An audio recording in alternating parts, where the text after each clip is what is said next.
Tom Hegna. Welcome back to the Better Wealth Show. It's great to be back. I'm very grateful for Daniel Romberg for letting us use his studio. I'm here in Arizona, and there's so much for us to cover. You don't need any introduction, quite frankly. When I think of people on retirement income and people that have speak around the world, around the country, have written many books around how people can thrive in retirement, you and Ed Slott are the two people that come to my mind when I think about that category. Before we jump into all the questions I have for you, what is your state of the union from a standpoint of where we're at right now? Trump's been in office for a few weeks, a lot going on.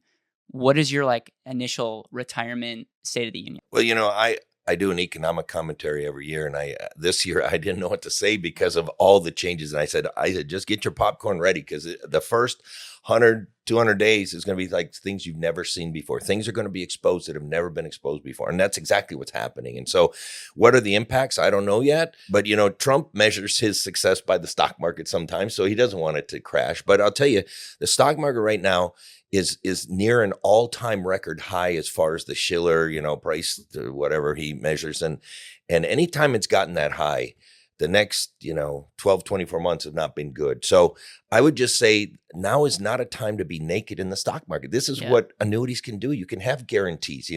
There are variable annuities that come with principal guarantees, a guarantee you will not lose a penny over a 7-year or 10-year period of time.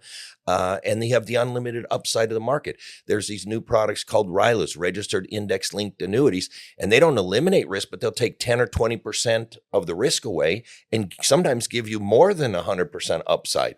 And then there's fixed index annuities that say you'll never lose money, but you don't get the full participation in the stock market, you get a portion. So I would just say, based on whatever somebody's risk tolerance is, I would not want to be naked in the stock market. I'll tell you one quick story. My youngest sister, her husband just died. So she's a widow at age 59.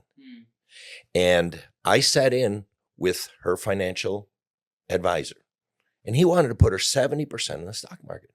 And I said, there's no way you're going to put her 70. I wouldn't put 70% of my money naked in the stock market right now. I just think people have to be careful. You've got to be, diversified, but just be cautious right now. Now's not the time to go all in, I don't think. So in 2025, there's going to be a record-breaking, over 4 million people entering into retirement. This could be maybe similar to what you just said, but what are some of the obvious challenges? One of the things that pops into my head is, and again, as more people retire, what are they not doing? They're probably not saving and investing, and they're potentially pulling out their money. So 2-part question, record number of people entering into retirement. Do you think, just from a supply and demand, from supplying with the market, do you see that being an issue? And then what are some other challenges you see with the amount of people retiring? Yeah, I just think that people have the wrong idea about retirement. They think it's about the stock market or about real estate or about, I got to have this number, 1 million, 2 million, 5 million, whatever the number is. And that's not what it's about.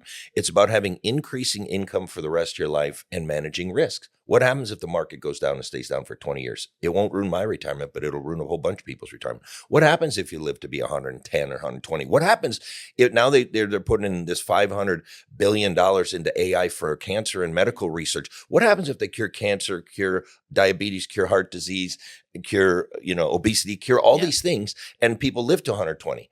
Well, a lot of them are going to end up running out of money. I won't, because I'm protected against that. What happens if you need long-term care? That's the number one thing most people forget about that can wipe out their entire life's work. Well, guess what? I've got a fully unlimited benefit long-term care plan. So I'm not just talking the talk. I'm walking the walk. I'm 70% retired. I've taken these risks off the table.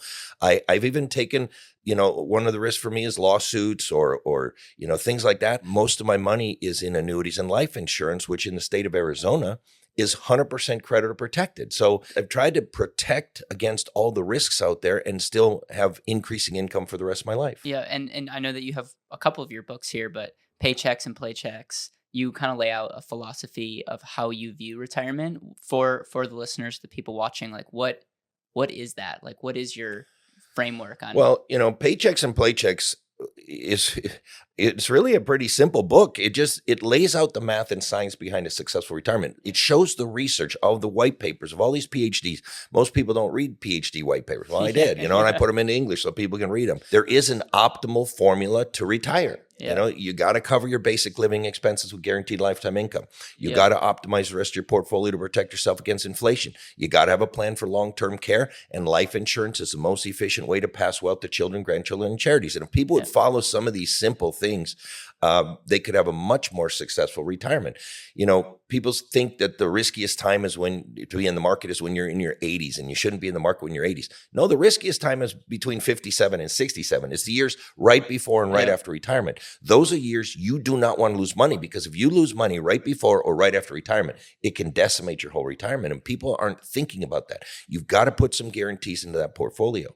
I love it, and we'll have links to all your books down in this episode and on this YouTube video.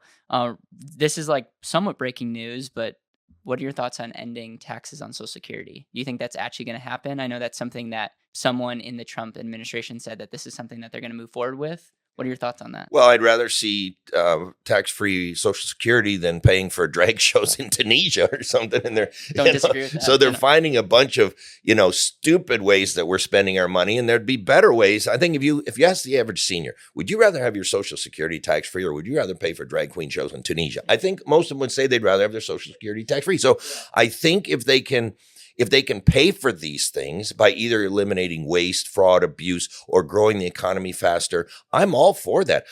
Trump even said he might get rid of the whole income tax thing. And now I'm saying, geez, maybe I shouldn't have converted to Roth, because that is so true. I just paid a bunch of money in taxes. But I don't know that they're going to, people don't understand how much debt we're in. We're in $36 trillion of debt, $255 trillion of unfunded obligation for Social Security, Medicare, Medicaid, government pensions. As much as Elon is finding right now, it's like taking a coffee cup and trying to empty the ocean. Well, you're going to be there for the rest of your life, and you're never going to drain the ocean, because that's how much debt we're in. And so they've got to find real money, like trillions. And so, I'm all for cutting out the waste, fraud, abuse, and I'm all for this tax-free stuff, but they got to find a way to pay for this stuff, or the debt's going to just climb fast. What would you say is the biggest risk in retirement? Is volatility right now? No. Volatility is not the biggest risk. I think longevity is the biggest risk, because it multiplies all the other risks. Because the longer you live, the more likely the market will crash, the more likely that interest rates will go up, that inflation will go up, that taxes will go up. So you've got to take that longevity risk off the table, and you do that through lifetime income, guaranteed lifetime income products, of which I own 13 of them. All right, and they start at different times, so I'm guaranteed to have increasing income for the rest of my life. But longevity is the number one risk, but we all want to live a long life, and if you plan for it, it could be a great time. What do you think the retirement age should be? Do you think it should be 65, or do you think it should be adjusted based on longevity? And well, when they started Social Security, it was 65. And you know what life expectancy was? 65. Yeah. So now it's 67, but life expectancy is 82 or whatever it is. Yeah. And so it hasn't adjusted. Now, do I think Social Security should wait to 82? No. But to get that, I think they gotta realize people are living longer. They're going to have to work a little longer, or take a bigger haircut if you want it early. But I mean, I chose to retire at 60. I'm not taking Social Security. Probably won't till I'm 68 or 70. I'm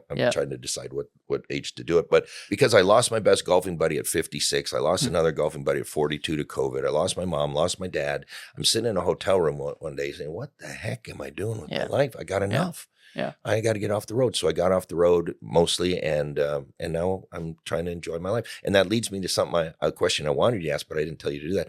Today, I just posted something that I get this Sahil Bloom's Curiosity Report or whatever.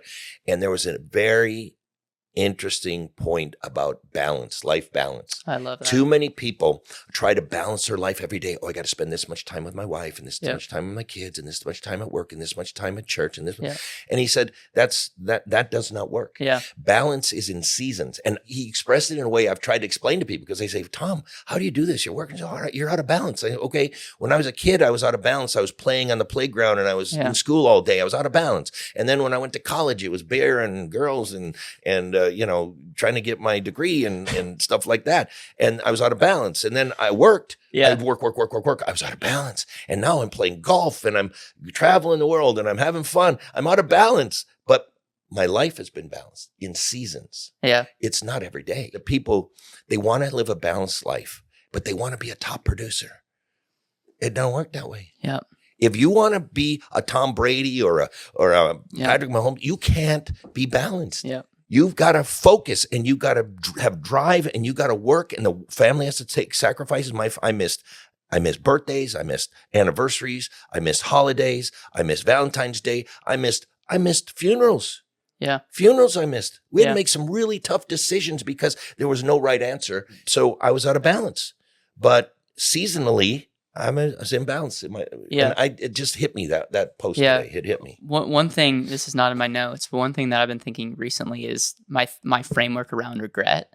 And you know how it's common for people to say, and I potentially, if I even ask you, Tom, do you have any regret? You might be like, no, I don't believe in regrets. I'm not saying that that's the case, but I was thinking about like regret, not being ashamed of that or not making that your identity, but learning from mistakes. Yeah. And like, even I can look back and say, I regret certain things. Not that I'm going to be depressed, but it's like, those are lessons that I wish I would have made a different decision. I can't go back and change it, but now I'm taking that and I'm going to live. And you know what I'm saying? Yeah. I'm not going to get depressed in the past. What would that be for you? Like, what were some of the regrets that you have, but how have you translated that into your mindset? And then maybe there's someone listening or watching that can take what you articulate and maybe not have to make that mistake. You know, I don't sit around and, I know. and think about regrets. I know. I don't really have any big regrets. Now, does that mean I've done everything perfectly? No, I've screwed up. I've made mistakes. If I could go back, I would have done it different. Okay. But I don't sit there and obsess on it. I don't even think about it. I can't, you bring this up. I don't even think of it. I know you comes don't. Yeah. to my mind. That's why I preface it. So yeah. I just keep moving forward in life. And yeah, you're going to step on a few toes. You're going to say some things wrong every once in a while. But everybody does that. Yeah.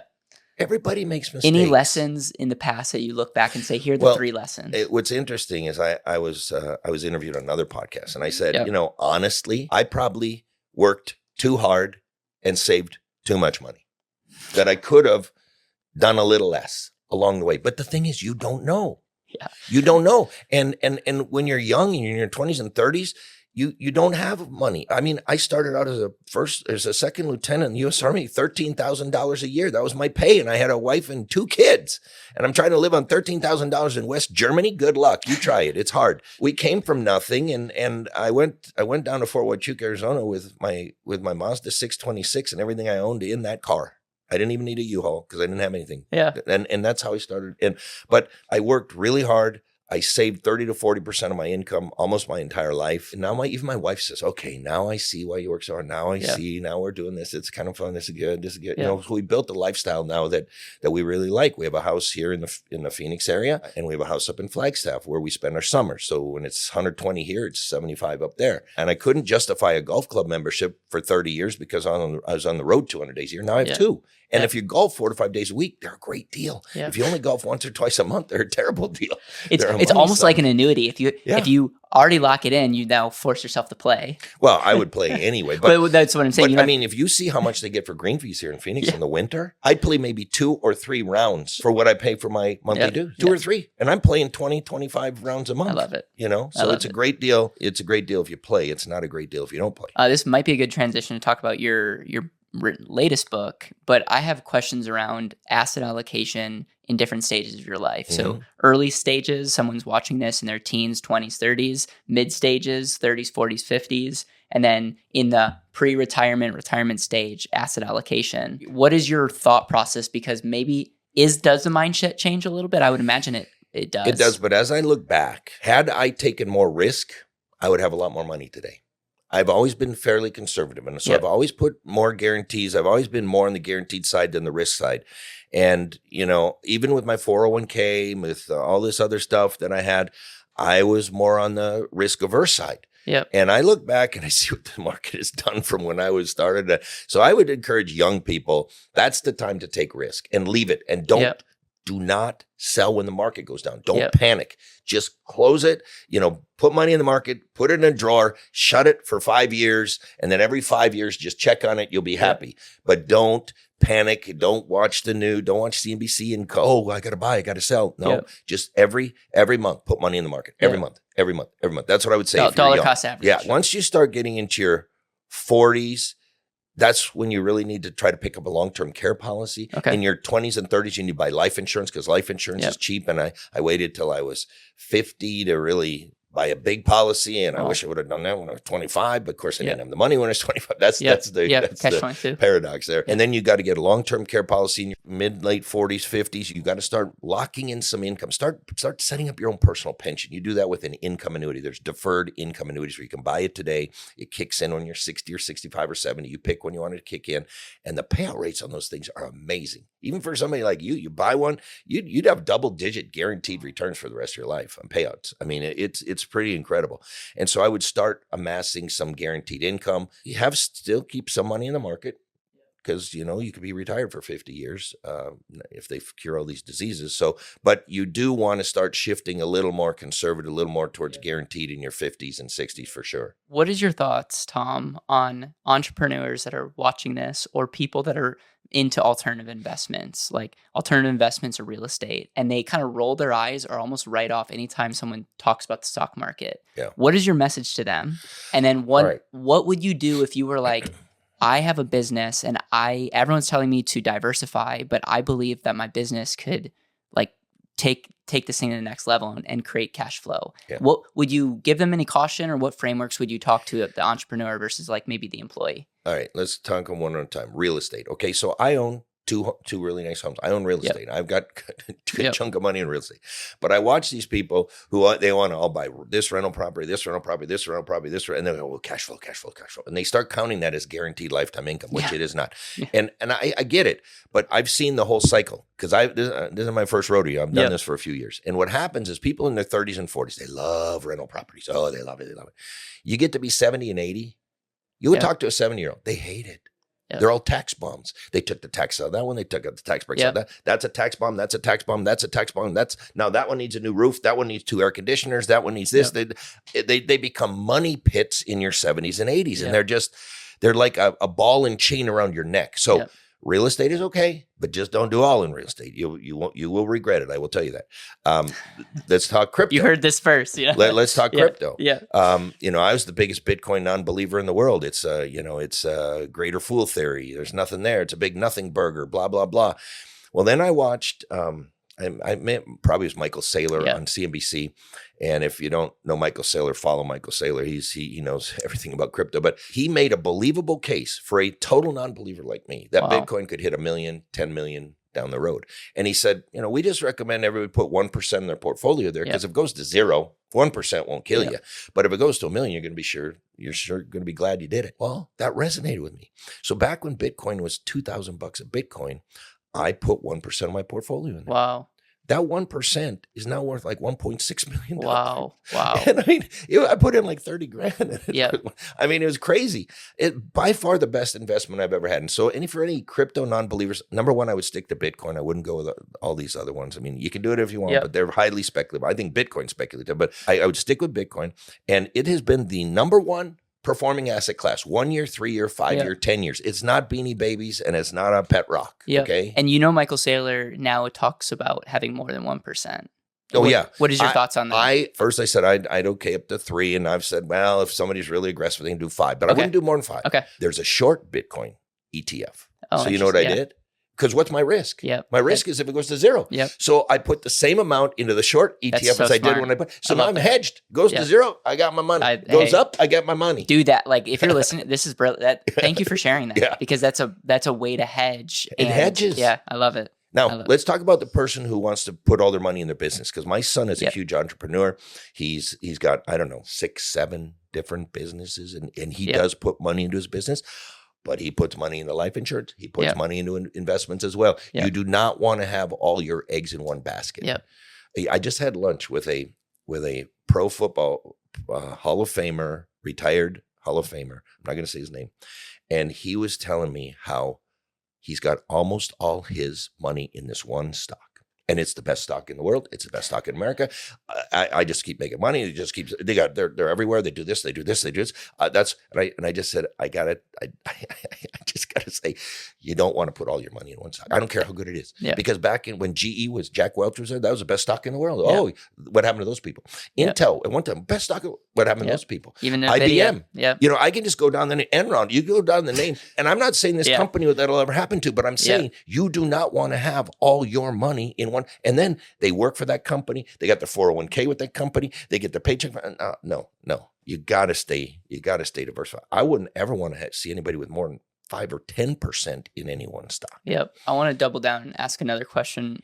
As an entrepreneur, what would be the asset allocation if they're bullish on their business and they're young? Would you say 30%? And then how much should they reinvest in their business versus diversify? Well, I mean, look, they've got to make that decision, but I would say at least 30% invest something else, because if your business is going, and I mean, that's smart to do, but don't put it all there just because stuff happens. I'll tell you, so many things have happened just since I've been an entrepreneur. I print a book. We pay $15,000 to print all these books. And guess what? They changed the RMD age. In the middle of the night, they changed it from 72 and a half to 73 to 75 to blah, blah, blah. And then what did they just do? I had my Social Security guides, and they come out, and we want them ready for January 1st. Yes, so we got the new Social Security guides. They're printed. We paid for it. And on January 5th, they took away the windfall elimination provision and something else. And I go, gee.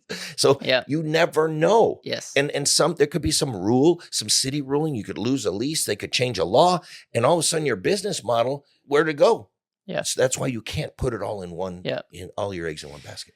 Another question is someone's young watching this, and one of the things that we talk about is you being your greatest asset. Like the number one asset that you have on your balance sheet that ironically is not on your balance sheet on a typical balance sheet is your ability to create cash flow. Right. I mean, think about yourself. You've made good moves, but your ability to work and not even be fully balanced growing up is why you're sitting here, why you're doing so well. And then obviously you've made good decisions with the money that you've had. What is the thought process of someone in their 20s that are making money, but they believe that they could make more? I don't give investment advice, but when someone comes to me and says, Caleb, what should I do with my $5,000? My immediate thought is, why do we only have $5,000 to invest? Right. Obviously I love that question. One of my thought processes is, when would you tell them to reinvest in themselves to make more? Or is that just a trap that people are going to continue to make more money and they never start? You get what my question? Yeah. I find I'll just wrap this up. I find that sometimes, and I see this in the FIRE community a lot, sometimes people look at their life and they start diversifying, but their ability to create value and income is capped. And I would potentially rather invest in my ability to increase more while continuing to invest, but I don't have a good mental framework on how I would recommend or how I would teach that. I think it would be different for every person because different people have different capabilities. I understand. And it'd be hard to just do a blanket statement. I do believe in investing in yourself, but you do have to build up an emergency cash flow first. That you got to have an emergency fund, They say 3 to 6 months. I'd say 12 to 18 months or 24 months after COVID, But you need to have an emergency fund. You should start investing, even if it's $100 a month or something. And then, you should be investing in your business. But remember this, to make more money, you have to provide more value. That people don't understand that the money you make is tied directly to how much value you're bringing to what you're doing. Yeah. And the people who bring the most value are the ones that are going to make the most money. Yeah. So you want to make more money, provide more value, solve more problems. Yeah. And it's hard. It's almost an individual thing. You'd have to look at what their business is and everything. I appreciate talking to someone who's because these are things I think about, and I think we need to talk more about it. But I also think that you can, I love the business owner that's always I'm going to invest in my business. And then you look at what they actually have and you're like, how's that been treating you? Because you got no money after 20 years. Yeah. So you're lying to yourself, and if you're not peeling profits off the table, you might be making more, but you might be spending just as much. Yeah. So it's just something to take a look at. Let's talk about estate planning. I haven't heard you talk a ton about estate planning. What's the Tom's viewpoint on how people should be viewing their legacy, what things that they should have in place, what mistakes have you seen people make? Yeah, so the reason I don't talk a lot about it, it's not my lane, it's not my area of expertise, but right now we're doing our own estate planning and we're making sure that everything is going, because, you watch families get ripped apart when a parent dies, Yeah. because they get greedy or whatever. And my parents died, and she's younger than me, but she's my oldest sister. She was the person running it, and we did not have one argument, one disagreement between my two sisters and me. Everything went just smooth as could be. And we had, my one sister took over my parents' house down here, not far from here right now. And because I didn't want it, and my other sister didn't want it. And then my other sister and I got a little bit more in the inheritance to make up for that. And we did it together, and we had zero problems. But when people don't do some type of estate planning, they're setting their family up to be ripped apart. Yeah. And with a good estate plan, you can say, here's what I want done with it. Here's how I want it to go, so that they aren't fighting. Oh, this kid is taking more than that kid. And we don't want that. When we go, we want it to be just smooth and everybody's okay with it. And we got that house up in Flagstaff. Everybody wants that house, but I'm thinking that house might be the thing that would tear them apart. So we might sell that house. Do a reverse mortgage on that puppy, and then just give them money. They each get some money, and if they want a house, they go buy it.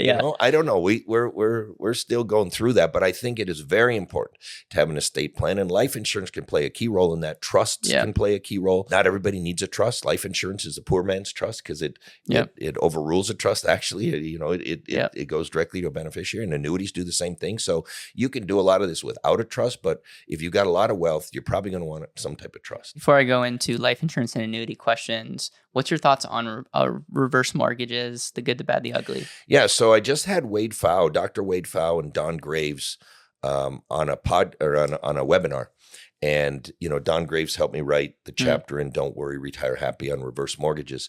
And I think they said there's 142 ways to use a reverse mortgage in a positive way or something. I mean, it was a huge number. And so, yes, reverse mortgages can be used. I just say be very careful, work with a reverse mortgage expert, understand what happens in any situation, so that you know clearly what's going to happen with that reverse mortgage. But there's trillions of dollars tied up in housing wealth that could be used that people could use in retirement to live a better lifestyle. So just be very careful, but I'm not against reverse mortgages. Okay. If you had to play devil's advocate, what would be your number one reason why people shouldn't do reverse mortgages? Should not. Oh, should not? If you had to play, you just made it clear. If you're going to move a lot, that's not, you don't want to do it because it's tied to that house. I understand. You got to stay there. Yep. So people who move a lot, my wife is like a gypsy. We've had 14 different houses in the last 23. My daughter's 23. She's lived in 14 different houses. So we're not exactly reverse mortgage candidates right now. But there's also the reverse mortgage line of credit that really makes a lot of sense to me. As a volatility buffer. That you can take it out if you need it. But what it also does, that line of credit goes up every year. Yep. So if you think about it, it's almost like a put option on your house. Yes. So that, let's say you buy a house and you have this reverse mortgage line of credit and you keep it for 25 years. Well, that reverse mortgage line of credit is gonna probably get up to or exceed the value of that house, at least when you applied. And then if the market goes down, the housing market goes down, you can turn the keys in and get the money. It's so negative there is you got to pay the pretty big upsize fees to begin with to open it. It's closing fees. I would just reiterate, work with someone that you trust and maybe have another pair of eyes that are not tied to that transaction, because it can be an amazing thing. You and I both know people that do incredible work in this space, but it gets a bad rap. For a reason. Well, it gets a bad rap because, if something happens, one person dies and the other goes to a nursing home or something, then it can get complicated. That's why you got to know what's going to happen with it. Or that they lose their house because they didn't pay their property taxes. Well, guess what? If you don't pay your property taxes, you're going to lose your house even if you don't have a reverse mortgage. So there's certain things that the media has made it sound like it's the reverse mortgage's fault, but it was really they didn't maintain the house, or they didn't pay their property taxes, they didn't do something else. So in a moment, I'm going to ask you to play devil's advocate for life insurance and annuities and actually argue why people shouldn't have that. Okay. I don't know if anyone's actually asked you to do that, but before that, I want to say, speaking of bad raps, life insurance and annuities have gotten a bad rap.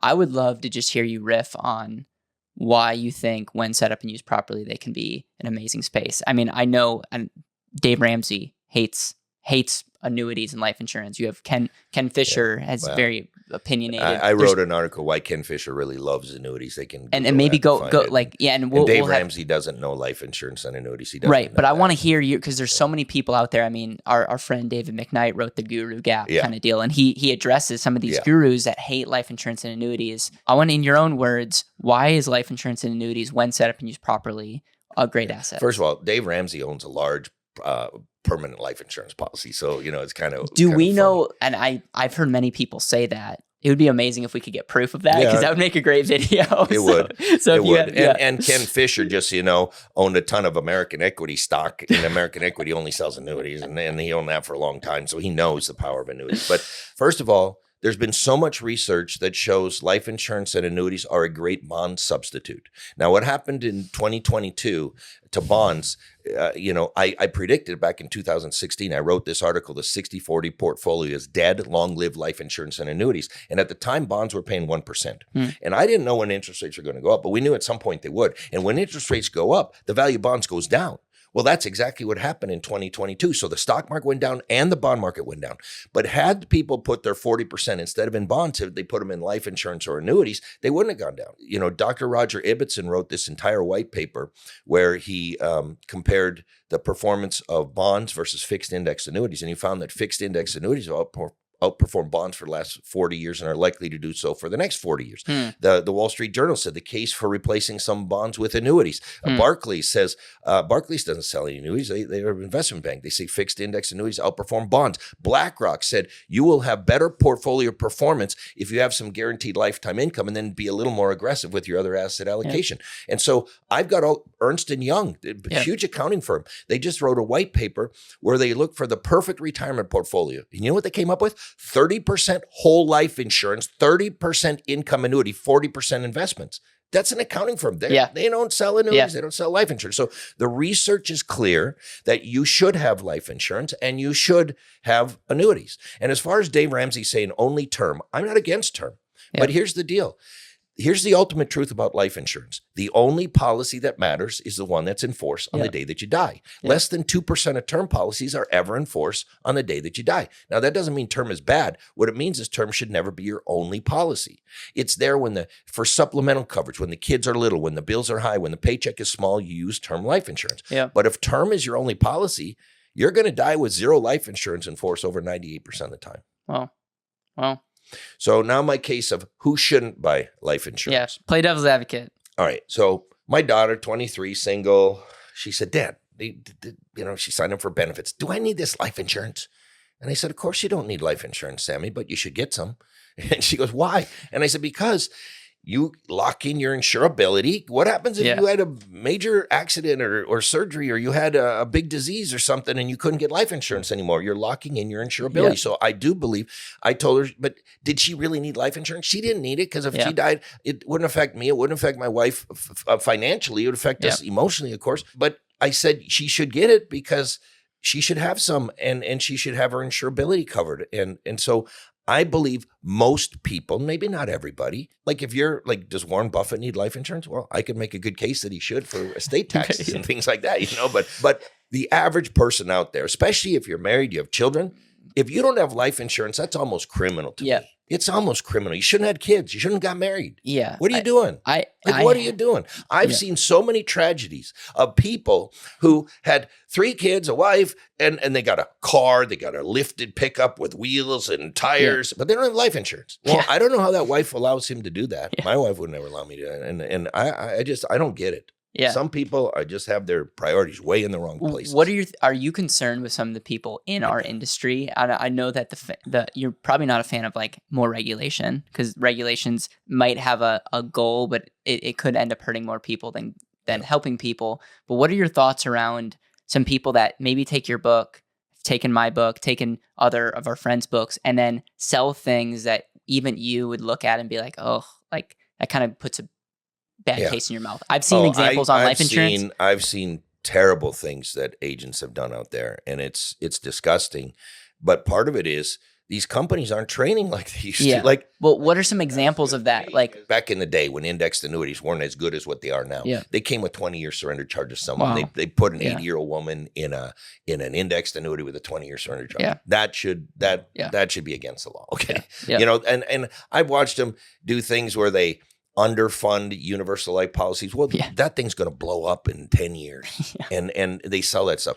And I see a lot of people out there selling things that they don't know what's guaranteed, what's not guaranteed. How does a cap work? How does a participation rate work? What happens if they make a withdrawal? Does that affect anything else? What happens if they do this? What happens if they don't know that? You know, when I got hired by New York Life to be an annuity wholesaler, I asked them to send me every prospectus, every statement of additional information, every brochure, every piece of literature they had on the annuities. And I went through that with a yellow highlighter. People can't believe it. They sent me a box. It was a huge box. And I went through every page. What's this? What's that? I don't understand this. Where can I find this? What's that? Explain that to me. Explain that. Because if I'm going to represent something, I have to know it inside and out. Too many people are out there not even knowing they're misrepresenting what they're doing. And that's the bad thing. But then I also see on the other side, these people who claim they're fiduciaries. They're not, they're fake fiduciaries. They say they're fiduciaries. They don't use life insurance. They don't use annuities. They don't use long-term care. They're not a fiduciary. They're not working in their client's best interest. So this was a thing I dug into, and here's what I found. There's two types of fiduciaries. I didn't know this. There's investment fiduciaries and retirement fiduciaries. Investment fiduciaries, I guess they're fine if you're in your 20s and 30s for investing money. But if you're in your 60s and 70s and your fiduciary advisor doesn't use annuities or life insurance or long-term care, you need to fire that. That is a fake fiduciary. They are not acting in your best interest. And so, I mean, we could go both sides of the aisle, the AUM side and the insurance side. They both have some bad actors. You got to come together. We got to give you guys, you got to hug it out. It's sad, but it helps me because these people need the training that I give because I train them to do things the right way. I agree. I'm going to ask you another question. I don't know if you've ever gotten this question before. Are you ready for this? Okay. If you only had to pick life insurance or annuities, so at the snap of our finger, only one product exists. We can talk about how that's not even possible based on actuarial tables and all. If you could only pick one product, what would that product be? It'd have to be life insurance because life insurance it gives you so much leverage that the annuities don't really give you that much leverage, but annuities give you guaranteed income. And they but life insurance has huge tax advantages, tax-free income in retirement. And many of these companies will send you a check every month if you want it that way. So you can basically turn your life insurance into an annuity, even though you're not using an annuity. So I would say life insurance for sure. And you want to explain why a lot of insurance companies have annuities and life insurance? Because they're really hedging both sides. Yeah. So ideally, if an insurance company wants to be perfectly hedged, they would have the same amount of life insurance on the books as annuities because the risk to life insurance to the company is that people die early.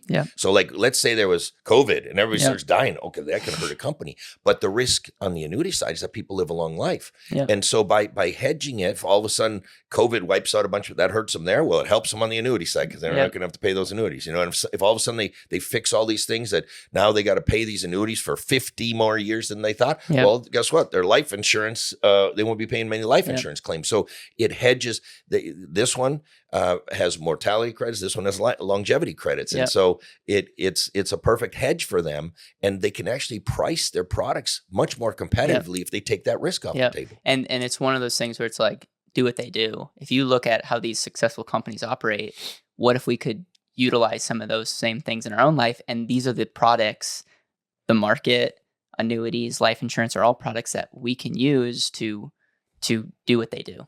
Yeah. And if you look at the banks own millions of dollars of whole life insurance. Why would Bank of America own millions and millions? Why would JP Morgan Chase own millions and millions of dollars of whole life insurance? Well, because it's a great stable place, a store of value. Why do wealthy people buy these humongous life insurance policies? Because they're a bond, like they're a very safe place to hold your wealth. And so wealthy people hold a lot of their wealth in life insurance. What's your thoughts on AI? Look, I even taken a course on it. Like I want to get smarter in it. So I signed up for this $19 course. I think I signed up for the same one. And I'm taking it, learning it. And you're a lot smarter than I am. It's all about prompts. It's all about how you put the prompt. The prompt is the key thing for AI. But here's what I think about AI. You know, people say, is AI going to replace insurance agents? I don't think so. But I say it's the advisors that use AI that are going to get the business. Yeah, I agree. I'm using AI to help me. I've got an AI avatar that we use sometimes for training or things like that.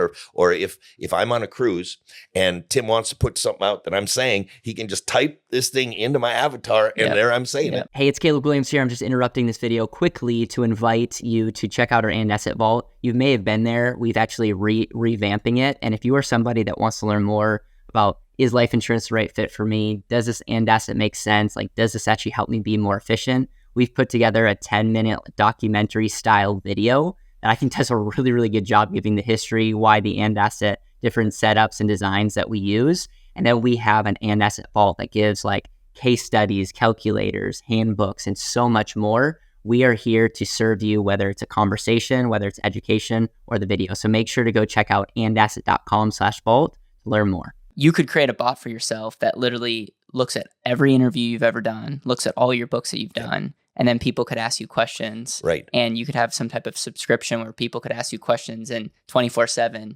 you in your voice are coaching them. Right. And so I brought that up at a meeting. We had a mastermind meeting in Puerto Rico. David McKnight was there.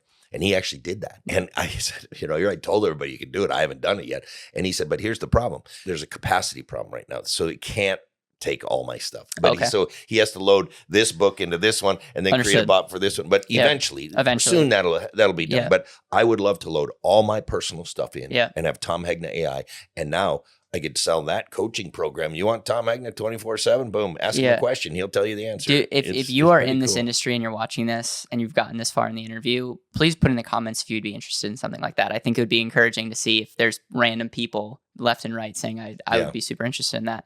Last question I have, and then I'll hand it over if you have any questions or parting thoughts, is around emergency funds. You made a note. You talked about an emergency fund. A lot of people say have 3 to 6 months of an emergency. I always, like in my business and personally, on the personal level, I have years. Yeah. And in my business, I have over a year. Yeah. Some people might look at that and say, Caleb, you're being way too conservative. I look at it as a volatility buffer on life. I don't want to have to cut a corner to make payroll, or I want to be able to like create and not feel like I'm under the gun in my personal life and in my business. I think you said 2 to 3 years of emergency fund. I want to hear your thoughts around that. I think after COVID, we learned 3 months is not enough, 6 months is not enough. And just think about it. You're a young guy. What happened if you got in a car accident and you were severely hurt for a year or 2 years? That's when you would need that. So it's things that are unexpected, unplanned, you got to plan for the unplanned. And I would say 2 to 3 years emergency fund is not stupid to do it. Parting thoughts. Do you have any questions for me? I don't know if you've ever, do you have any questions? I love what you're doing, and I follow you. And you had that debate with David McKnight and Tom Wall. And Tom Wall. Yeah. Wow. Because I like them both. Yeah. They're both personal friends of mine. I've done things with both of them.